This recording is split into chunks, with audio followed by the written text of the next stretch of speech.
పేరండి రవికుమార్. ఓకే, మన రాష్ట్రంలో ఇది ఉంది కదా, వాలంటరీ వ్యవస్థ కోసం ఏం చెప్పారు? వాలంటీర్ వ్యవస్థ అంటే ఇప్పటి వరకు బాగానే ఉంది. మరి ఇప్పుడు కంటిన్యూ చేస్తే కొద్దిగా పర్లేదు. కంటిన్యూ చేయకపోతే అంటే ఇప్పటి వరకు ప్రతిదీ ఇంటికి వచ్చి చేస్తున్నారు కదా, ఇంతకుముందు అలా జరిగేది కాదు కదా. దాన్ని కంటిన్యూ చేస్తే పర్లేదు. సార్, ఇప్పుడు వాలంటీర్ వ్యవస్థలో రిజైన్ చేసిన వాళ్ళు ఉన్నారు, వాళ్ళని తీసుకునే హోప్స్ ఉన్నాయా గవర్నమెంట్కి? తీసుకోవాలండి. తీసుకోకపోతే వాళ్ళకి ఇబ్బంది ఉంటుంది కదా. ఇప్పుడు వరకు కష్టపడి పనిచేసి వాళ్ళని మానిపించేసి మీరు మా పార్టీలకు సపోర్ట్ చేయండి అని చెప్పి వాళ్ళ జీవితాలని నాశనం చేశారు కదా. వాళ్ళు తీసుకుంటే చాలా మంచిది. ప్రస్తుతానికున్న మేనిఫెస్టోలోని ప్రతిదీ ఇస్తున్నారు, అలాగే రైతులకు కూడా ఇస్తున్నారు. కానీ రైతు నష్టపోతున్నాడు. దాని మీద ఏ కారణం వల్ల రైతు నష్టపోతున్నాడు? రైతు నష్టపోతున్నాడంటే నష్టపోయిన వాళ్ళకి సరిగ్గా న్యాయం జరగట్లేదు. యాక్చువల్గా చెప్పాలంటే ఏ నష్టం లేకుండా ఏ రాజకీయాలకి సపోర్ట్ చేస్తూ వాళ్ళ వెనకాల తిరిగిన వాళ్ళకి ఏదో వృతాభత్తిగా ఇచ్చేస్తున్నారు తప్ప ప్రతి ఒక్కరికి సరే అందరికీ కూడా సరైన న్యాయం జరగట్లేదు అన్నమాట. ఇప్పుడు రైతులు కూడా ఈ ప్రభుత్వం, కొత్త ప్రభుత్వం న్యాయం చేస్తుంది అని అంటున్నారు. అవును, చేస్తుంది, తప్పకుండా చేస్తుంది. ఎందుకంటే రైతు పక్షాన ఇప్పటి వరకు నిలబడిన పవన్ కళ్యాణ్ గారు ఉన్నారు కాబట్టి కొద్దిగా ఆయన సపోర్ట్ చేస్తారని మేము అనుకుంటున్నాం. పవన్ కళ్యాణ్ గారు 21 సీట్లలో భారీ మెజార్టీతో గెలిపించుకున్నారు. అవును, దాని మీద మీ స్పందన? భారీ మెజార్టీ అంటే ఫస్ట్ ఆయన ఎవరు నమ్మలేదు. ఆయన గెలిచారంటే ఇప్పుడు ప్రభుత్వాలు చేసిన తప్పుల వల్లే గెలిచారు. లాస్ట్ టైం ఉన్న ప్రభుత్వం చేసిన తప్పుల వల్ల ఇప్పుడు ఆయన గెలవగలిగారు. ఆయన గెలవడం అనేది చాలా మంచి ఇది మాట. రాబోయే రోజుల్లో రైతులకు కానీ, పేదవాళ్ళకి కానీ, మధ్యతరగతి వాళ్ళకి కానీ న్యాయం జరుగుతుందని అనుకుంటున్నాను. ఆడవాళ్ళకి బస్ ఫ్రీ అని చెప్పారు. అవునండి. ఆ బస్ ఫ్రీ అనేది ఓన్లీ జిల్లాల వారీగా ఉంటుందా, ఓన్లీ సిటీలంతా ఉంటుందా?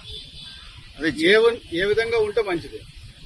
ఏ విధంగా అంటే ఇప్పుడు ఏపీ మొత్తంగా చూసుకున్నా ప్రతి రాష్ట్రంలోనూ ఉండాలి, ప్రతి సిటీలోనే ఉండాలి, ప్రతి గ్రామాల్లోనూ ఉండాలి. మరి అది అలాగా చేస్తేనే వాళ్ళు చెప్పినందుకు అది కరెక్ట్గా జరుగుతుందని అనుకుంటాం. మరి ఇప్పుడు చంద్రబాబు నాయుడు గారు పెన్షన్ కూడా పెంచారు. అవును, వాలంటరీ వాళ్ళని, వాలంటరీ వ్యవస్థ వాళ్ళని కూడా ఇప్పుడు తీసుకెళ్లి ఇంటింటికి వెళ్ళి ఇమ్మని చెప్పారు. అవునండి. చాలా హ్యాపీగా పెన్షన్ వాళ్ళు చాలా హ్యాపీగా ఉన్నారు ప్రజలైతే మాత్రం. అవును. దీని మీద పాత వాలంటీర్లు కూడా ఇప్పుడు ఉద్యోగాలు లేవని బాధలు పడి సుప్రీంకోర్టుకు వెళ్తున్నారు. అవును. అది ఇప్పుడున్న ప్రభుత్వం ఏమైనా వాళ్ళకి జాబులు ఇస్తారా అనే అవకాశం ఉందా? ఇవ్వాలండి, ఇస్తేనే మంచిది. ఇస్తేనే వాళ్ళ చేసిన తప్పులు వీళ్ళు చేయకుండా ఉంటేనే మంచిది. యాక్చువల్లీ పాత ప్రభుత్వం చేసిన తప్పులు వీళ్ళు చేయకుండా ఉంటేనే మంచిది. ఇవ్వాలండి. జాబులు ఇవ్వకపోతే కష్టం కదా, కష్టమే.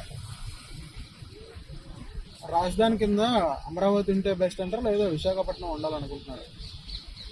అమరావతి ఉంటేనే బెస్ట్ అండి. ఎందుకంటే ఫస్ట్ నుంచి అమరావతి అన్నారు కాబట్టి వైజాగ్ అని ఎవరు అనలేదు. లాస్ట్ 5 years ఉన్న గవర్నమెంట్ వైజాగ్ చేద్దాం అన్నారు తప్ప అమరావతి ఉంటేనే బెస్ట్. వైజాగ్ ఏంటంటే ఎప్పుడైనా సరే అది ఆర్థిక రాజధానిగానే చూసేవారు దీన్ని. అలాగే కంటిన్యూ అయితే చాలా మంచిది మాట. సార్, ఇప్పుడు ఆడవాళ్ళకి 1500 రూపాయలు ఇస్తాననేసి ప్రతి ఆడపడుచుకి చంద్రబాబు నాయుడు గారు చెప్పారు.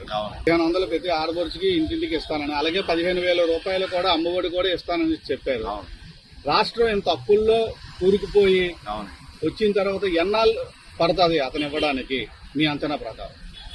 అది యాక్చువల్లీ ఆయన చెప్పిన దాని ప్రకారం ఇప్పుడున్న పరిస్థితుల్లో ఇవ్వలేరని అనుకుంటున్నాం మేము. ఎందుకంటే ఏది కూడా ఇక్కడ డెవలప్మెంట్ అనేది లేదు, జీరో అయిపోయింది ఫుల్గాన. సో అది ఇంకొక 2-3 సంవత్సరాల వరకు ఇవ్వరని అనుకుంటున్నాను నేను. అది ఈయన చంద్రబాబు నాయుడు గారు చేసేది ఏంటంటే అంతా మీకు డెవలప్మెంట్ ముందు చూసుకుంటాడు ఆయన. మనకి ఎలాగా ఇది ఆర్థికంగా ఎలాగ మనం గ్రోత్ అవ్వాలా, ఇప్పుడున్న ఇదంతా ఎలాగ మనం సర్దుకోవాలనేది చూస్తారు ఫస్ట్. అది అయిన తర్వాతే ఎవరికైనా సరే ఏదైనా ఇవ్వడానికైనా సరే ఉంటుంది. ఇప్పుడు పవన్ కళ్యాణ్ గారు మన ఏరియాలకు తిరిగి స్పాట్ లోని జడ్జిమెంట్ కూడా ఇవ్వడం జరుగుతుంది. అతను అన్యాయం జరిగిన వాళ్ళకి న్యాయం చేయండి, స్పాట్ జడ్జిమెంట్ వస్తుంది. అవును, దానికోసం స్పందన.